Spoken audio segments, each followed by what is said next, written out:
नमस्कार, स्वागत है आपका खबर भारत 360 में। मैं हूं आपके साथ आयुषी सोनवानी और आप देख रहे हैं खास प्रोग्राम। निर्मला सीतारमण 1 फरवरी को अंतरिम बजट पेश करने वाली है। इस दौरान लगातार छठा बजट पेश करेंगी। इसी के साथ उनके नाम कई रिकॉर्ड भी दर्ज होने वाले हैं। लगातार 5 पूर्ण बजट और एक अंतरिम बजट पेश करने के बाद पूर्व प्रधानमंत्री मोरारजी देसाई के नाम दर्ज रिकॉर्ड की बराबरी कर लेंगी। निर्मला सीतारमण 1 फरवरी को अंतरिम बजट पेश करने वाली हैं। इस दौरान लगातार छठा बजट पेश करने वाली हैं। इसी के साथ उनके नाम कई रिकॉर्ड दर्ज होने वाले हैं। लगातार 5 पूर्ण बजट और एक अंतरिम बजट पेश करने के बाद वो कई रिकॉर्ड तोड़ने वाली हैं। ऐसा हम इसलिए भी कह रहे हैं क्योंकि इससे पहले किसी ने भी इतना बड़ा रिकॉर्ड नहीं बनाया है। सीतारमण पहली पूर्णकालिक महिला वित्त मंत्री हैं जिन्होंने जुलाई 2019 से 5 पूर्ण बजट पेश किए हैं। अगले सप्ताह अंतरिम बजट पेश करेंगी। पूर्व प्रधानमंत्री मोरारजी देसाई ने सर्वाधिक 10 बार बजट पेश किया है। ये किसी वित्त मंत्री द्वारा पेश सर्वाधिक बजट है, लेकिन देसाई ने अंतरिम बजट समेत लगातार 6 बार बजट पेश किए थे। सीतारमण 1 फरवरी को अंतरिम बजट पेश करने के साथ ही मनमोहन सिंह, अरुण जेटली, पी चिदम्बरम और यशवंत सिन्हा जैसे पूर्व वित्त मंत्रियों के रिकॉर्ड को भी पीछे छोड़ देंगी। इन नेताओं ने लगातार 5 बजट पेश किए हैं। वित्त मंत्री के रूप में देसाई ने 1959 से 1964 के बीच 5 सालाना बजट और एक अंतरिम बजट पेश किया था। 1 फरवरी को वित्त वर्ष 2024-25 का बजट पेश होने वाला है। अंतरिम बजट लेखानुदान होगा। यह सरकार को अप्रैल मई के आम चुनाव के बाद नई सरकार आने तक कुछ निश्चित मदों में खर्च करने का अधिकार देगा। बजट से कई लोगों को आशाएं भी हैं। अपेरल एक्सपोर्ट को बढ़ावा देने के लिए ये करे वित्त मंत्री। आयात शुल्क में रियायत की है मांग। क्या होता है अंतरिम बजट, इस पर भी आज हम चर्चा करने वाले हैं। दरअसल चुनावी साल में सरकार फुल बजट पेश नहीं करती है। इस दौरान अंतरिम बजट या फिर वोट ऑन अकाउंट पेश किया जाता है। ये आम बजट से कई मामलों में बहुत अलग होता है। आम चुनाव के साल में केंद्र सरकार द्वारा शुरुआत के कुछ महीनों के लिए अंतरिम बजट पेश किया जाता है। नई सरकार के गठन तक राजस्व और व्यय के अनुमान को प्रस्तुत किया जाता है। इसमें मार्केट में निवेशकों का भरोसा बना रहे, ये बजट तब लागू रहता है जब तक कि नई सरकार अपना नया पूर्ण बजट पेश नहीं कर देती। अंतरिम बजट में केवल उतने फंड का प्रावधान होता है जब तक कि नई सरकार चुनकर न आ जाए। अंतरिम बजट के जरिए संसद आम चुनाव से पहले जरूरी सरकारी खर्चों जैसे वेतन, विभिन्न क्षेत्रों में चल रहे खर्च आदि के लिए वोट ऑन अकाउंट पारित करती है। इसी पर आज हम चर्चा करने वाले हैं। ज्यादा चर्चा के लिए हमारे साथ भूपेंद्र बख्शी जी जुड़ गए हैं। हम उनसे चर्चा करेंगे। सबसे पहले स्वागत है सर आपका खबर भारत 360 में। जी भूपेंद्र जी, अंतरिम बजट सामने आने वाला है 1 तारीख को।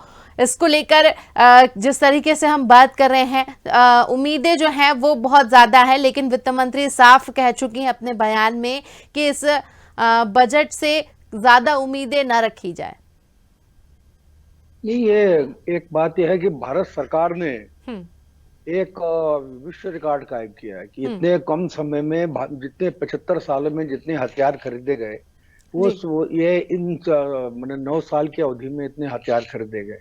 इसके अलावा आपके नासा के समान अपनी इसरो ने भी काफी इस पर अपना ध्यान लगाया, काफी खर्च किया। आपका चंद्रमा का बजट है, सोलर का बजट है। इसके अलावा कई मनी स्टेशन पर मेट्रो स्टेशन कायम किए गए। इसके लिए भी भारत सरकार ने काफी मदद की राज्यों को। जीएसटी के लिए काफी मदद की।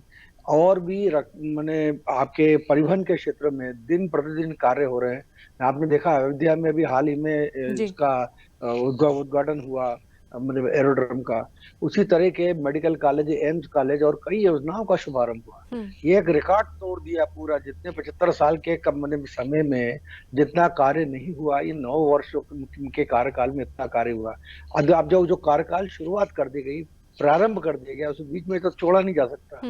और उस कार्य को करने के लिए अंतरिम बजट में ये प्रावधान किया जाना आवश्यक है, नहीं तो ये योजनाएं परियोजनाएं ये पर गंभीर असर पड़ता है। उसी तरह से आपके जो अड़ोस पड़ोस के जो आपके जो राष्ट्र हैं, भारत सरकार ने उनको भी मदद की, जैसे म्यांमार को, इसके अलावा आपके बांग्लादेश को, इसके अलावा आपको माले को, ये मालदीव को, इसके अलावा आपके कई माने आपके ताइवान को और मदद की है। इसके अलावा कई आपके जी। मलेशिया और इंडोनेशिया के राष्ट्रों को भी भारत सरकार ने काफी मदद दी है, अमेरिका की तरह मदद की है। तो ये सारा खर्चा जो है वो खर्चा जो उनके जो अनुमान से ज्यादा था।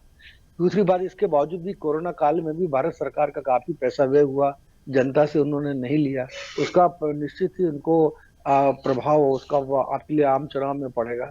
और भी कई जो आपके देखा होगा आपने कि मैंने काशी की काया का पलट दी, अयोध्या में भी काया पलट दी आपने। इसी तरह के जो कॉरिडोर है, राम गमन कॉरिडोर, वो भी उन्होंने अभी बनाने का निर्णय लिया। रेलवे में भी क्रांतिकारी परिवर्तन हुए। आपने देखा होगा कि हर स्थान पर, हवा में, जल में, थल में, हर जगह भारत सरकार ने एक क्रांतिकारी कार्य किया है। जी। और आज तक की सबसे बड़ी चीज ये है कि किसी भी विरोधी पक्ष ने इनका विरोध नहीं किया। ये बहुत बड़ी बात है, बहुत बड़ी उपलब्धि है भारत सरकार के लिए। और जीडीपी में भी वृद्धि हुई है भारत सरकार के। संसार के जब अन्य देशों में का बजट संतुलन बिगड़ गया, चाइना जैसे देश का बजट संतुलन बिगड़ गया, अमेरिका जैसे देश का बजट संतुलन बिगड़ गया, तो भारत की इकोनॉमी का बढ़ना और स्थिर रहना ये इस बात का प्रमाण है कि यहाँ की जो सरकार ने निश्चित ही आपके बजट के क्षेत्र में कार्य किया है। और दूसरी बात ये कि अब इनका कार्यकाल समाप्त हो रहा है, कि इनके कार्यकाल के जब तक समाप्त होता है तब तक इनको अधिकार है, आगे का इनको अधिकार नहीं कि अगले वर्ष का ये बजट पेश करें। तो इसलिए इनको लेखा अनुदान पेश करना पड़ेगा, अंतरिम बजट पेश करना पड़ेगा कि वहां तक का कार्यकाल किस प्रकार पूरा हो, कितनी राशि खर्चा हो, कितने उसमें एक्सपेंडिचर उनको ये दिया जाए, ताकि मैंने आम चुनाव को कोई गंभीर प्रभाव नहीं पड़े। आम चुनाव हेतु जो खर्चा है वो भी इलेक्शन कमीशन को इनको देना पड़ेगा। तो तब तक के लिए जो बजट जो पेश ये किया जाएगा, लेकिन इसमें किसी प्रकार के और ज्यादा आशा नहीं करना चाहिए, क्योंकि सरकार के पास में इतनी राशि नहीं है। लेकिन तो भी ये बजट लोक लुभावन होगा, ऐसा इसलिए होगा क्योंकि इनको आगे भी लोकसभा का चुनाव है और उसमें इनको जीत हासिल करनी।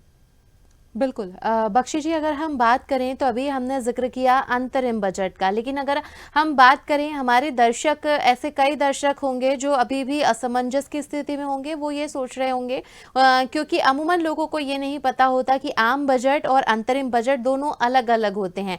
दोनों ही बजट होते हैं, लेकिन दोनों में कुछ सिमिलरिटीज के साथ असमानताएं भी होती है। मैं चाहूंगी आप इसके ऊपर प्रकाश डालें ताकि हमारे दर्शक ये कम शब्दों में और सरलता के साथ समझ सके कि अंतरिम बजट और आम बजट दोनों में क्या मेन डिफरेंस होता है।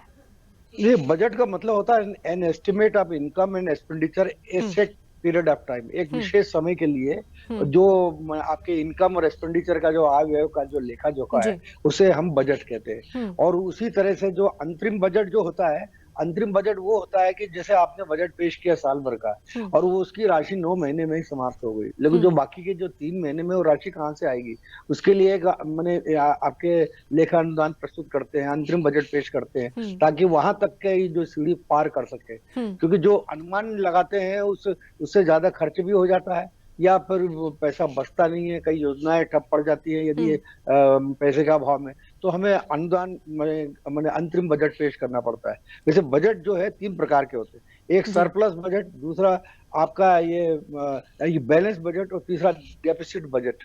ये 3 प्रकार के बजट होते हैं।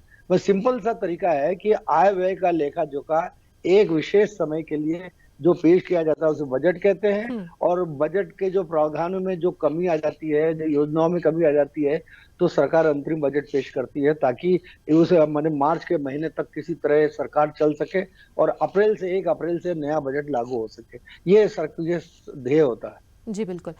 भूपेन जी, वोट ऑन अकाउंट की अगर हम बात करें तो ये वो अकाउंट होता है जिसमें अंतरिम बजट में केंद्र सरकार खर्च के साथ साथ आमदनी का भी ब्यौरा पेश करती है। तमाम योजनाओं का जिक्र अगर हम करें तो ऐसी तो बहुत सारी योजनाएं हैं जो सुचारू रूप से चलाई गई हैं, जिसका फायदा किसानों को भी हुआ है, महिलाओं को भी हुआ है, क्योंकि हमारा देश एक ऐसा देश है जहां पर राष्ट्रपति हमारी महिला है, वित्त मंत्री हमारी महिला है, कई ऐसे पद हैं जिन पर रहकर महिलाएं कार्य कर रही हैं और वाकई काबिले तारीफ इसीलिए भी है क्योंकि महिलाओं की वजह से आज देश उस ऊंचाई पर पहुंच गया है जिस ऊंचाई पर आने के लिए कई देश सपने देखते हैं।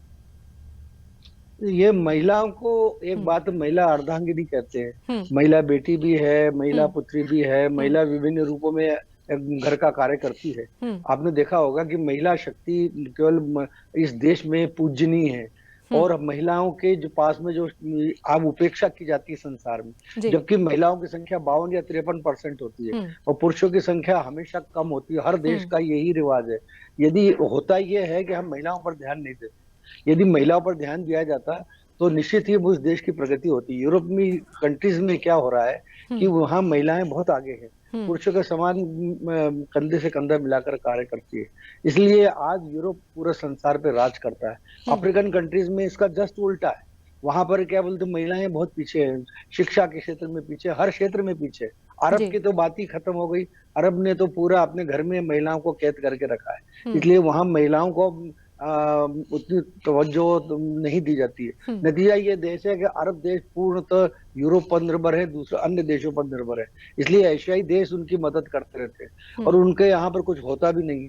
लेकिन महिलाओं की शिक्षा बहुत ज्यादा इंपॉर्टेंट है और ये पहला अवसर है कि आपके इस गणतंत्र दिवस परेड में 70% महिलाओं की भागीदारी रही, जो कि एक विश्व रिकॉर्ड है। और उन्होंने जो कार्य और जो कर्तव्य जो दिखाए हैं वो बिल्कुल मतलब आपके स्थिति योग्य है। और उसी तरह से आप महिलाओं को यदि आप मैंने अपने बराबरी का दर्जा देते हैं तो राष्ट्र प्रगति की ओर होता है और भारत उस क्षेत्र में बहुत आगे बढ़ रहा है। और मोदी के नेतृत्व में ये कार्य हो रहा है, बेटी पढ़ाओ बेटी बचाओ योजना, कन्यादान योजना, उनके विवाह की योजना, सामूहिक विवाह की योजना, उनको स्कूटी प्रदान करना, उनको साइकिलें प्रदान करना, उनको मिड डे मील का प्रबंध करना, ये इस बात का द्योतक है कि महिलाएं हर क्षेत्र में पुरुष के साथ कंधे से कंधे मिलाकर कार्य कर रही है और इसका नतीजा निश्चित ही भारत को प्राप्त होगा और इसकी जीडीपी बढ़ने का एक प्रमुख कारण यह भी है। बिल्कुल। अगर हम बात करें तो देखिए जब हम भविष्य की बात करते हैं तो इतिहास भी साथ साथ कहीं ना कहीं चलता है। इतिहास की अगर हम बात करें, पुराने पन्नों को अगर हम पलटे तो हम पाते हैं कि सबसे ज़्यादा जो बड़ा रिकॉर्ड महिलाओं के नाम हर क्षेत्र में हुआ है। लेकिन बजट की अगर हम स्पेशली बात करें तो आज इस पर भी चर्चा की जानी चाहिए। जिस तरीके से 1 फरवरी को 6वां बजट पेश करने वाली हैं वित्त मंत्री सीतारमण, इससे पहले इंदिरा गांधी ने पेश किया था, तो आज 1 फरवरी को कई रिकॉर्ड ऐसे हैं जो उनके नाम हो जाएंगे क्योंकि सबसे ज्यादा बजट के पेश करने वाली महिला बन जाएंगी वो। निर्मला सीतारमण ने जो आप उसका चरित्र बिल्कुल उज्जवल है कि उसके ऊपर कोई आरोप नहीं है और वो बिल्कुल अपने मने जमीन से जुड़ी हुई नेता है। दूसरी चीज वो महिला है, महिला होने के नाते वो महिलाओं को क्या कठिनाइयां आ सकती है इस पर भी वो बजट में ध्यान रखती है। नतीजा ये होता है कि महिला उसकी काफी प्रशंसक है और आज तक के बजट के ऊपर किसी ने उंगली नहीं उठाई और ये महिलाओं के लिए हित के लिए उन्होंने बहुत कार्य किए। तो इसका वर्णन नहीं किया जा सकता। उनका नाम इतिहास में दर्ज है और दर्ज रहेगा और लोग उनकी प्रशंसा करेंगे, इसमें कोई मन शक शुबहा नहीं। बिल्कुल। ये तो बिल्कुल वैसी बात है। विपक्ष का जिस तरीके से हम जिक्र करते हैं तो विपक्ष का तो काम ही होता है कमियां निकालना, क्योंकि हर साल जब हम देखते हैं बजट जब सरकार पेश करती है तो दुल्हन की तरह उसे सजाया जाता है, लेकिन विपक्ष जो होता है वो सास की तरह उसमें कोई ना कोई कमी जरूर निकाल ही देता है। ये विपक्ष को एक काम करना चाहिए कि उसको देश में आलोचना करे, यहाँ तक तो ठीक है, वो उनका अधिकार है। वो आपके हर बात का वो विरोध करे ये ठीक नहीं है। हर अच्छी बात की प्रशंसा भी करना चाहिए और हर गलत चीज का घनघोर विरोध करना चाहिए, इसमें दो राय नहीं। लेकिन अपने देश से बाहर यदि वो जाते हैं, होता यह है कि इनके नेता जब बाहर जाते हैं तो वो सरकार की आलोचना करते हैं। मोदी ने ऐसा कभी नहीं किया। मोदी ने कभी भी कांग्रेस के या विरोधी दल के बारे में कभी बने विदेश में जाकर आलोचना नहीं की, इसीलिए वो हर जगह पर मोदी की प्रशंसा होती है। वो ग्लोबल लीडर हो गए। अगर ये ग्लोबल लीडर हो गए तो देश को भी इनको गर्व होना चाहिए कि इन्होंने हमारा नाम रोशन किया। इतने 10-11 राष्ट्रों से उनको सबसे बड़ा सम्मान उनको प्राप्त हुआ। संसार में वो जो कार्य कर रहे हैं, मैंने आपके यूएनओ के हित में परमानेंट सीट दिलाने के लिए, तो उनकी ये इस संबंध में प्रशंसा करने चाहिए। लेकिन जहां उनकी फेल्वर है, उनको जनता के सामने अच्छे तरीके से रखना चाहिए। और जी।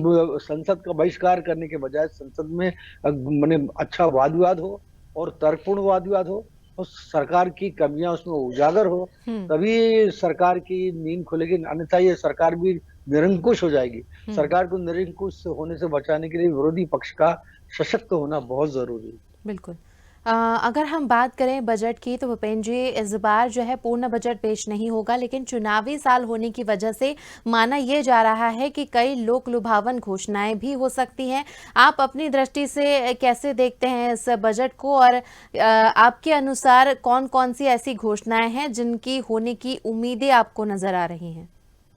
जैसे मैं आपको बताऊं, वृद्धों के लिए, सीनियर हम्म। सिटीजन्स के लिए कई सरकार घोषणाएं कर सकती है। हम्म। रेलवे में, एरोप्लेन्स में, आपको जी। तीर्थ यात्रा निकालने के लिए घोषणा कर सकती है। जैसे हम्म। उदाहरण के लिए अभी अयोध्या में राम की जो मूर्ति, रामलला की जो मूर्ति की प्रतिष्ठा मैंने स्थापना हुई है, उन्होंने टारगेट दिया है कि हर संसद सदस्य 6,000 हम्म। लोगों को मैंने वहां की यात्रा कराए। तो इस यात्रा में भी सुविधा का लाभ उनको मिलेगा, विशेष ट्रेनें चलेंगी। इसी तरह से आपके जो सड़कें का जो निर्माण हो रहा है, ग्रामीण क्षेत्रों में सड़कें अधिक मात्रा में, क्योंकि भारत गांव में बसता है। और यदि आप गांव के लिए काम करेंगे तो निश्चित ही आपका इसका प्रभाव इलेक्शन पे पड़ता है। किसानों के लिए लोक लुभावन घोषणा हो सकती है कि या किसानों के जो आपके जो उनके दाम अच्छे उनके ये फसलों के दाम उनको मिले, हम्म। इसलिए सरकार उनके उसमें भी घोषणा कर सकती है। खादों में भी रिबेट दे सकता है, जी। पेट्रोल में भी इसमें रियायती दे सकती है, क्योंकि वर्तमान में भारत सरकार के पास में पेट्रोल का अच्छा भंडार है। हम्म। और भी इसके अतिरिक्त तो आपके जो परिवहन में भी सुविधाएं दे सकती है। जैसे दिल्ली सरकार ने महिलाओं को छूट दी थी, जी। वैसे ये सरकार इसी प्रकार की अन्य घोषणाएं भी कर सकती है। और जी। वैसे ही जो गरीबों के लिए आपके जो आपने साउथ की तर्ज पर, साउथ में वहां की सरकार इसलिए बनती है क्योंकि उन्होंने छोटी छोटी सी कैंटीन खोल के, अम्मा कैंटीन जैसी कैंटीन खोल के रखी है, जहाँ 10-10 रुपए में खाना मिलता है। हम्म। इस प्रकार की ये घोषणाएं भी कर सकती है सरकार। तो ये बिल्कुल। सारी के और गरीबों के लिए मकानों की घोषणाएं कर सकती है। इनकम टैक्स में कर्मचारी को रिबेट दिया जा सकता है। जी। कर्मचारी को जो बड़े 70 साल, 75 साल, 80 साल में जो पेंशन में वृद्धि ये की जा सकती है, ऐसी ऐसी प्रकार की घोषणा कर सकते हैं। हम्म। डीए में वृद्धि हो सकती है। और उनका जो मैंने 7वां वेतनमान जो है, वो अगला वेतनमान की भी सरकार घोषणा कर सकती, ताकि कर्मचारी को वो उन्हें प्राप्त हो और कर्मचारी की सहानुभूति भी उन्हें प्राप्त हो। इस प्रकार की कई घोषणाएं मैंने सरकार कर सकती है। जी बिल्कुल। अगर हम देखें तो ये साल जो रहा है किसानों के नाम रहा है। किसान सम्मान निधि की जिक्र किया जाए अगर हम, तो जब मन की बात की थी प्रधानमंत्री नरेंद्र मोदी ने, तो उन्होंने विशेष रूप से महिलाओं और किसानों का जिक्र किया था। किसान सम्मान निधि में बढ़ोतरी के साथ साथ आयुष्मान भारत योजना, जो कि एक सक्षम योजना रही है जिसका फल भी लोगों को मिला है। कई ऐसे लोग हैं जिन्होंने बेहतर स्वास्थ्य सुविधाएं पाई है आयुष्मान भारत योजना के तहत। तो इसकी जो रकम है वो भी बढ़ाई जा सकती है, क्या लगता है आपको? किसान क्रेडिट कार्ड में जो आपने देखा होगा, उसकी भी आपकी लिमिट बढ़ाई जा सकती है। हम्म। उसी तरह से आपने ये देखा होगा कि ये जो किसानों के लिए आपकी जो उनकी जो उपकरण उनके काम आते हैं कृषि के लिए, उसमें भी उनमें उनमें टैक्स में कमी की जा सकती है इसमें। हम्म। और भी आपके जो या किसानों के लिए जो आपके ये फसल बीमा योजना है, उसमें भी जो राशि का धन का वितरण कई जगहों स्थानों पर कांग्रेसी सरकार ने नहीं किया हम्म। या अन्य सदस्य सरकार ने किया, तो उस हेतु ये बजट में प्रावधान किया जा सकता है। उस और ये बजट में और भी किसान हित के लिए बहुत सी घोषणाएं संभव है। जैसे कि कहाँ पे सूखा पड़ा है या फिर कहीं उनकी फसलें आगे मैंने खराब हो गई हैं, ऐसी सरकार के लिए मैंने उनके राहत मैंने ये राशि दी जा सकती है। क्या हम्म। ये बैंकों से उनको सुगम ऋण प्राप्त हो, इस हेतु भी घोषणा कर सकते हैं, या ऋण माफी की भी घोषणा सरकार अपने बजट में कर सकती है। बिल्कुल। अगर हम बात करें यहाँ पर, तो जिस तरीके से हम देखेंगे कि एक जो पुराना इतिहास जिस तरीके से जो जुड़ा हुआ है वो भी मोदी सरकार के द्वारा खत्म किया गया था। वाकई एक नई मुहिम जो है वो छेड़ी गई थी। सीतारमन ने जब बजट दस्तावेज के लिए इस्तेमाल किए जाने वाले परंपरागत ब्रीफ केस को हटाया था, तभी भी आलोचनाएं तो बहुत हुई थी विपक्ष की तरफ से, लेकिन ये एक पॉजिटिव कदम जो है वो रखा गया था। पुराने रूढ़िवादी इतिहास को बदलकर एक नया इतिहास जो है वो रचा गया था बही खाते के रूप में। इसको आप कैसे देखते हैं? नहीं, ये तो ठीक है। देखो, एक बात है, निर्मला सीतारमण ने जो जो भी कार्य किए बहुत सोच समझ के किए, और वो गृहिणी है, गृह लक्ष्मी भी है, एक बच्ची के माने माँ है, और वो उसी इस बात को अच्छी तरह से समझती है कि बजट में क्या प्रावधान महिलाओं हेतु करना चाहिए। क्योंकि वो जमीन से जुड़ी हुई नेता है, तो उनको मालूम है किसानों के लिए क्या कार्रवाई करनी चाहिए। और वो उसको ये भी ज्ञात है कि उनका इतिहास रहा है उनके परिवार का, कि वो भी ये पॉलिटिक्स में रहे हैं, तो उनका भी योगदान उनको भी मिलता है, उनकी भी सलाह उनको मिलती है, और मोदी जैसे लोगों का साथ उनको मिलता है। तो मोदी के जो विचार हैं और जो आपके इनकी पार्टी के जो लोगों के जो विचार है, वो भी इनसे मेल खाते हैं। तो नतीजा ये होता है कि उनका अनुभव, ये सारी चीजें मिल करके एक सुंदर बजट की प्रस्तुति बने हो सकती है, जो लोक लुभावन हो और चुनाव जिताऊ बजट हो। बिल्कुल। चलते चलते एक अंतिम प्रतिक्रिया मैं इसके ऊपर ले लेती हूँ, इसके ऊपर चर्चा करना बहुत ज़रूरी हो जाता है। इनकम टैक्स की अगर हम बात करें तो इस बजट में टैक्स छूट से लेकर इंफ्रास्ट्रक्चर और डिफेंस, जिसका आपने शुरू में ही जिक्र किया था, इसमें भी कुछ बड़े ऐलान होने की गुंजाइश जो है वो नजर आ रही है। इनकम टैक्स में रिबेट पहले भी उन्होंने दिया था, हर बार देते हैं, और हमेशा उसकी लिमिट बढ़ाई जाती है। क्योंकि उसका कारण ये होता है कि सरकार ने डीए बढ़ाती चली जा रही है, और जो इनकम टैक्स की जो लिमिट भी यदि वो नहीं बढ़ाएंगे तो मैक्सिमम एम्प्लॉइज के जद में आते हैं। तो नतीजा ये होता है कि कर्मचारी में रोष फैल जाता है, और उनकी इनकम बढ़ने से क्या होता है कि यदि इनकम टैक्स इधर पैसा सरकार देती है एक हाथ से, दूसरे हाथ से ले लेती है, तो इस कर्मचारी में रोष होता है, और उनके मत उन्हें प्राप्त होते नहीं, उनके परिवार के मत भी उन्हें मिलते नहीं है। तो नतीजा होता है कि इनकम टैक्स में निश्चित ही इस बार भी बढ़ोतरी की संभावना हम लोग देखते हैं, और कर्मचारियों को इससे निश्चित ही लाभ होगा, और कर्मचारियों के हित में कई घोषणाएं हो सकती है। उनका हाउस रेंट में भी कमी की जा सकती है, उनके जो स्वास्थ्य योजना में भी आपके ये बढ़ोतरी की जा सकती है, उनकी लिमिट बढ़ाई जा सकती है। क्योंकि अभी तक तो 5 लाख तक के जो उनकी राशि खर्च होती है उनके बीमारियों पर, वो सरकार देती है। इससे ऊपर की राशि पर ये सरकार से अनुमति लेना पड़ती है, जो कि बड़ा कठिन और पीड़ादायक प्रक्रिया है। तो उस प्रक्रिया में भी इसमें सुधार हो सकता है।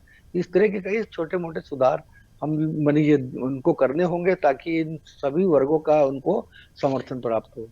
चलिए, तो यहाँ पर इस पूरी जानकारी के लिए हमारे साथ जुड़ने के लिए बहुत बहुत धन्यवाद। अपना कीमती समय आपने खबर भारत 360 को दिया, इसके लिए बहुत बहुत धन्यवाद। हमारे साथ भूपेन्द्र जी जुड़े हुए थे, जिन्होंने हमें बताया कि किस तरह से अंतरिम बजट जो है वो कितना ज़्यादा महत्वपूर्ण रखता है। पूरे देश के लिए निगाहें इस वक्त बजट के ऊपर टिकी हुई हैं। हालांकि इस बजट में कोई बड़ी जो है योजना का जिक्र नहीं किया जाएगा, लेकिन इसमें क्योंकि लोकसभा चुनाव नजदीक है, ऐसे में कई लोक लुभावन घोषणाएं जरूर हो सकती है। ये देखना दिलचस्प होगा कि वो कौन कौन सी घोषणाएं हैं हो सकती हैं बजट में। इस खास पेशकश में फिलहाल इतना ही। आप बने रहिए खबर भारत 360 के साथ। मुझे दीजिए इजाजत। नमस्कार।